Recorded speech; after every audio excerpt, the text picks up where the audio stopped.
நான் படிச்சிருக்கேன், நானும் தான் படிச்சிருக்கேன், எல்லாம் தான் பைபிள் படிச்சிருக்கோம். நான் ஒரு பேய விரட்டேன்மா, இந்த நான் பைபிள் படிச்சிருக்கேன் போ அப்படின்னா நீ யாருன்னு? நீ ஏன் கீழ்ப்படிய மாட்டேன்? நம்மளை ஏன் தெரியுமா சொல்ல மாட்டேங்குது? ஆண்டவர் கொஞ்சம் அப்படியே வச்சிருக்கிறார். இல்லாட்டி நீங்களா நல்லவங்க, நான் நல்லவங்க கிடையாது. விளங்குதா உங்களுக்கு? சொல்லுவாரு, நீ எல்லாம் பாரு வீட்டுல ஜாம் பண்றதுல ஒண்ணும் இல்லை, இங்க வந்து நல்ல மாதிரி உட்கார்ந்து இருக்கிற, அது பேசாம இருப்பா, எங்க சுத்தி என்கிட்ட தானே வருவ, அதனால அப்படியே விட்டுருவா. சரியா? அது பிரசங்கத்துல உங்களை நான் சொல்றேன், உங்கள் ஆண்டவருடைய இருதயத்துக்கு ஏற்ற மேய்ப்பனதான் ஆண்டவர் உருவாக்குவார். ஆமென். மேய்த்து, ஏன்னா அவருக்கு ஏற்றபடி. இப்ப உங்களுக்கு சுகர் இருக்குது, இறக்க வச்சுக்கோ, உங்களை நான் சொல்ல, எனக்கு சுகர் இருக்குது, நீங்க கேக்க வெட்டி வெட்டி கொடுத்தா, நான் வரக்குள்ள எங்கேயாவது ஒரு பிறந்த நாள் இருக்கும், அப்ப கேக்க வெட்டி கொடுத்தா அவர் சொல்லுவார், சாப்பிடக்கூடாது, பார்க்கலாம் சாப்பிடக்கூடாது, கண்ணால பார்க்கலாம் சாப்பிடக்கூடாது. விளங்குதா? இப்ப நான் அதை சாப்பிடுறேன், அது எனக்கு சரியா? இவருக்கு தெரிஞ்சதுனால இருக்கு. சாப்பிடுங்க பாஸ்டர், சாப்பிடுங்க ஐயா, ஒரு நாள் தானே, ஒரு நாள் அப்படியே அது கற்பம் தரிச்சு அங்க கொண்டு போய் விட்டுரும். விளங்குதா உங்களுக்கு? அப்ப உங்க குடும்பத்துல உள்ளவங்களுக்கும் தெரியும், உரப்பு இனிப்பு சாப்பிடலாமா, என்ன சாப்பாடு சாப்பிடலாமா, வீட்டுக்குள்ள உள்ளவங்களுக்கு தானே தெரியும். அப்ப இங்க உள்ள வீட்டுல மேய்க்கிறவங்களுக்கு தெரியும், இன்னைக்கு இந்த சாப்பாடு கொடுக்கணும். உங்களுக்கு ரத்த சிந்தி மீட் அறுத்தவரு, அவருக்கு தெரியும் இந்த சாப்பாடு தான் கொடுக்கணும். உங்களுக்கு பிரியாணி ஆசை, ஃப்ரைட் ரைஸ் ஆசை, சாப்பிட இல்லாது. சாப்பிட்டீங்கன்னா செமி காட்டி என்ன செய்யும், மேல கரிச்சுக்கிட்டு மேல வரும். ஏன்னா என்ன அப்படியே என்ன செய்யும், வரும், அந்த சில்லி பேஸ்ட் வரும். வந்ததுனால சொல்றேன், சமிபாடு அடையாது. விளங்குதா உங்களுக்கு? அதுதான் அப்பயே சாப்பிட வேணானே, அதான் அப்பயே சாப்பிட வேணானேம்பாங்க. ஏன் அப்படின்னா உங்க குடும்பத்துக்கு உள்ளவங்க தான் தெரியும் என்ன சாப்பாடு கொடுக்கணும்னு. பொய்யா நெசமா? அந்த மாதிரி ஆண்டவருக்கு தெரியும் உங்களுக்கு என்ன சாப்பாடு கொடுக்கணும் அப்படின்னு. எனக்கு தெரியாது. அதனால நீங்க யாரு எனக்கு மனசுல படுறதுனால சொல்றேன், ஊழியக்காரவங்களை யாரையும் குறை சொல்லாங்க. உங்க நிலைமையை சோதிச்சு பாருங்க. நீங்க திருவிருந்து எடுக்கிறக்குள்ள மட்டும்தான் சொல்லுவீங்க, என்ன சொல்லுவோம், அவனவன் தன்னை தானே சோதித்து பார்த்து இந்த பாத்திரத்தில் பானம் பண்ண கடவுள். என்னத்தினாலன்னா நீங்க என்ன அபாத்திரமா பானம் பண்ணக்கூடாது அப்படின்னு. எடுத்த சாவுலியே கலை வளரும், கலை சபையில என்ன செய்யும், வளர்ந்து வரும், புடுங்காதங்கிறாரு. உங்க வீட்லயே ஒருத்தரை புடுங்கிட்டாருன்னு வைங்க, எடுத்தா செத்து போயிட்டாங்க, அதான் புடுங்குறது. செத்து போயிட்டா நல்லா வாழையலுமா? அப்பாவோ அம்மாவோ செத்து போயிட்டாங்க, எப்படி இருக்கும்? அவர் இருந்தா உதவி செய்வாரு. அவரு என்ன செய்யறாரு, உங்களை வாழ வைக்கிறாரு, அவ்வளவுதான். அவர் உங்களுக்கு உழைச்சு கொடுத்து இரவும் பகலும் பாடுபட்டு உங்களை வளர்த்து விடுவாரு. அதனால அவர் பரவாயில்ல போவாரா? ஐயோ எங்க அப்பா இவ்வளவு பாடுபட்டாரு, வாங்க கூட்டி போகலுமா? ஏலாது. விளங்குதா? அப்போ உங்க இருதயத்துக்கு ஏற்ற மேய்ப்பனை ஆண்டவர் கொடுப்பார். அப்படி கொடுத்திருக்கிறதுக்காக ஆண்டவருக்கு நன்றி செலுத்துகிற ஒவ்வொரு திருச்சபைக்கும். விளங்குதா? அதனால நம்ம அவங்களை என்ன செய்யக்கூடாது, குறை சொல்லக்கூடாது. அப்ப நீங்க என்ன செய்யணும், பார்த்து கொள்ளணும். அப்ப ஆத்துமாவிலே ஒரு விடுதலை உண்டாக வேண்டும். ஆமே. ஆத்துமா விடுதலை இல்லாம ஒண்ணுமே செய்யலாது. ஒரு பகுதி, ஒரு வீட்டுல முன்னுக்கு ஹால் இருக்கு, கிச்சன் இருக்குது, அதே மாதிரி நீங்க என்ன செய்றீங்க, பெட்ரூம் இருக்கு, எல்லாம் இருக்குது. அந்த மாதிரி ஆவி ஆத்துமா சரீரத்துக்குள்ள உங்க ஆத்துமாவில விடுதலை உண்டாக வேண்டும். அதுதான் என் ஆத்துமாவே கர்த்தரை சோஸ்திரி. ஆமென்.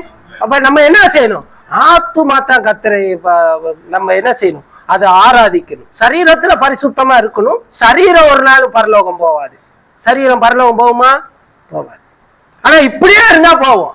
இப்படியே இருந்தா என்ன செய்வோம், போயிருவோம். இப்ப ஆண்டவர் வந்தான்னா இந்த சரீரம் உடுப்பதான் கிடக்கும். என்னடா சேர்ச்சுக்கு போனாங்க ஆளக்கான எக்கால சத்தம், தூதர்கள் கூட்டம், இயேசு வருகின்றார். ஒரு நொடி பொழுதுல மறுரூபம் ஆயிரும். அதுக்கு பிற்பாடு என்ன பாடுபட்டாலும் சரி வரா. நான் சேச்சிக்கு அவ்வளவு உதவி செஞ்சேன், சேச்சை கட்டுனேன், சேச்சை கூட்டுனேன், என்ன சொன்னா நாக்காளி போட்டேன், ஆமா போட்டேன், நீ உண்மையா இருந்தியா? அதைத்தானே கேட்பாரு. மோசே 6 லட்சம் ஜனத்தை வைங்க வழிநடத்தி கொண்டு வந்தாரு. மோசே கொஞ்சம் கீழ்படியாம போனாரு. போன பொழுது ஆண்டவர் சொன்னா, எனக்காக நீ எல்லாத்தையும் விட்டுட்டு வந்தடா. அவன் பொம்பளைய கூட என்ன செஞ்சாரு, பொம்பளைய கூட கூட்டிட்டு வரக்குள்ள. ஏன் நான் ஒரு கதை இப்படி வர்றதுனால கேட்கிறேன், ஏன் ஆண்டவர் மோசைய கொல்ல பார்த்தார்? ஏன் கொல்ல பார்த்தாரு சொல்லுங்க? ஏன் கொல்ல பார்த்தாரு? இப்படி இருந்ததுனால கொல்ல பார்த்திருப்பாரு. விளங்குதா? இப்ப எத்ரோ அவங்க மாமா ஆறு, அவங்க சம்சாரம் பேர சொல்லுங்க பாப்போம். சம்சாரம்னா மனைவி. படிச்ச பிள்ளைங்களா சொல்லுங்க. மோசையோட மனைவி பேர் என்னது சொல்லுங்க? அதெல்லாம் தெரிஞ்சா நாங்க இங்க இருக்கிறோம். அதுக்குதானே உங்களை எல்லாம் படிக்க வச்சிருக்கோம். சொல்லுங்க, தெரியுமா? சிப்போரால். என்னது? சிப்போரால். சரியா? படிச்சு வச்சுங்க, உங்களுக்கு நல்லது. அவன் என்னத்துக்கு சொல்றேன் அப்படின்னா, இப்ப ஆடுதான் மேய்ச்சிக்கிட்டு இருந்தாரு. அது எவ்வளவு கணிப்பின் படி சில வேளை 100க்கு 75% சரியா தான் இருக்கும். அப்ப இவங்க ஆடுதான் மேய்ச்சிக்கிட்டு இருந்தாரு. மேய்ச்சிக்கிட்டு இப்ப ஆண்டவர் அழைச்சாரு. அழைச்ச பிற்பாடு மாமாடவன் சொல்றாரு, நான் என்ன செய்யணும், என் சகோதரன் பார்க்க போகணும்ட்டு. சரிப்பா, சுகமா போயிட்டு வாப்பா அப்படின்ட்டாரு. பிள்ளைங்க ரெண்டையும் கூட்டிக்கிட்டு இவர் வாராரு. ரோட்ல எவ்வளவு சண்டை வந்திருக்கும் பாதையில. இப்போ உங்க குடும்பத்துல எவ்வளவு சண்டை வருது சொல்லுங்கம்மா. சண்டை வருமா வராதா சொல்லுங்க பிரதர். அவங்க சொல்றத நம்ம கேட்காட்டி குழப்பம் ஒண்ணு வரும். வருமா வராதா? சண்டை வருமா வராதா? வரும். இப்ப பிள்ளைங்க கூட பாருங்க, விரும்பினவன லவ் பண்ணுங்க. லவ் பண்ண பிற்பாடு அப்ப வீட்டுல சொல்ல அது சரி வராது. அவன் என்ன செய்வான்? போய் ஒரு புள்ள, நல்ல படிக்கிற புள்ள, ஒரு இந்த ஐஸ் குடிக்கிறவன், அவன் எப்படி மாட்டினானோ தெரியல, மாட்டிடுச்சு. 16 வயசு மாட்டி. அப்ப என்ன செய்யும்? அங்க 15 வயசு ஒரு புள்ள தூக்கு போட்டுக்கிட்டு செத்துச்சு, போயிட்டு டேம்ல விழுந்துருச்சு. உண்மை கதையை சொல்றேன். ஏன் அப்படின்னா, அவங்களோட வாழ்க்கை என்ன செய்யல. தாய் தகப்பனுக்கு தெரியும். உங்களுக்கு சின்ன பிள்ளையா பிறந்த பிள்ளைங்களுக்கு உங்களுக்கு உடுப்பு எடுத்து கொடுத்தாங்க, முட்டாளாவாம நல்லா படிக்க வச்சாங்க. தமிழ் தங்கச்சியெல்லாம் சிங்களத்தை படிக்க வச்சிருக்கிறாங்க, இங்கிலீஷ் படிக்க வச்சிருக்கிறாங்க. நாங்க முட்டாளா இருந்தாலும் காரியமில்ல, நீங்க முட்டாளா இருக்கக்கூடாது படிக்க வச்சாங்க. ஏஜென்ட் ஆகணும்னு அதுக்கு ஏற்ற உடுப்பெல்லாம் வாங்கி கொடுத்தாங்க. பெரியாள வர வர எல்லா காரியம் செஞ்சவனுக்கு ஒரு பொடியை பார்த்து கட்ட வைக்க மாட்டாங்க. அதை மட்டும் நீங்க தெரிஞ்சு எடுத்துக்கோங்க. பிள்ளைய பெற்று தூக்கிக்கிட்டு அங்க வந்து நின்றுகிட்டு இருக்குது. என் மகளா இருந்தா இந்த இடத்துல சொல்றேன், நான் சாவ போறியா சாவு, எனக்கு என்ன, என் பேச்சே கேட்கல. அப்புறம் என்ன, நீ செத்தா என்ன வாழ்ந்தா என்ன பாருங்க. ஏன்னா எனக்கு சரியான மனசு வேலை. சின்ன வயசுல இருந்தும் பிள்ளைங்களை வளர்த்து, தாய் தப்ப எவ்வளவு பாடுபட்டு கஷ்டப்பட்டு வளர்த்து, அவங்க கல்யாணம் முடிச்சு போயிட்டு அவங்க போட இருந்துட்டா காரியம் இல்ல. அங்க இருந்து ஒரு பாபா கிடைச்சாலும் இங்க வந்து திரும்பியும் தாய் தப்பனுக்கு கிடைச்சான. பாருங்க எவ்வளோ ஒரு துக்கமான வேலை. இந்த மாதிரி ஒரு நல்ல மோசம் என்ன செஞ்சாரு, ஆண்டவர் அழைப்பை கேட்டு வந்தாரு. வந்த பிற்பாடு இவங்க என்ன ரோட்ல சண்டை அடிச்சுட்டே வந்திருப்பாங்க. மோசே சொல்ற, நான் மந்தவாயியா, நான் திக்குவாயி, வேற எவனாவது அனுப்புனாரு. அப்ப ஆண்டவர் அடிச்சிருக்கணும் தானே சொல்லுங்க. அடிச்சிருக்கணுமா இல்லையா? அடிக்கல. நீ போடாங்கிறாரு. உனக்கு எனக்கு பேச முன்ன, நான் பேசுவதற்கு முன்பாவது, நான் பேசின பின்பாவது நான் நல்லா பேசுறவன், தெளிவா பேசுறவன் தெரியுதா ஆண்டவரன்? இல்ல.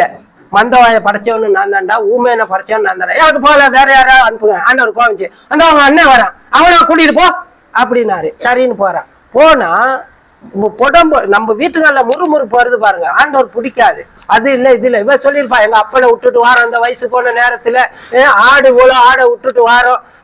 ஆண்டவர் அழைச்சாரு. அங்க போயிட்டு ஸ்கூல் இருக்குமா, இந்த பையனுங்க படிப்பாங்களா, வனாந்தரத்துல போயிட்டு என்ன செய்யறது, நல்லா இருந்தது ஆரோ சொன்னான்ட்டு இப்படி செய்யறன்னு முறுமுறுத்து சண்டை வந்திருக்கும். வந்து கூடாரத்துக்கு வந்தோனையும், கூடாரம் போட்டாங்க தானே, கூடாரத்துக்கு வந்து சண்டையா இருக்கும், சமைச்சிருக்காது. சண்டை போட்டுக்கிச்சு. ஆண்டவர் பார்த்தாரு, இவன் இருக்கவன் தானே உங்க அப்பா விட்டு ஆடு மேய்க்கணும், இருக்கிறது தானே உனக்கு இப்ப எல்லா வேலையும் செய்யறான், இரு அவனை தூக்குறேன் அப்படின்ட்டு நீ ஒரு நடிப்பு போட்டா அவருக்கு ஒரு நடிப்பு போட்ட தெரியாது. உருவிய பட்டயத்தோட நிக்கிறான் தேவத்துக்கு. ஏன்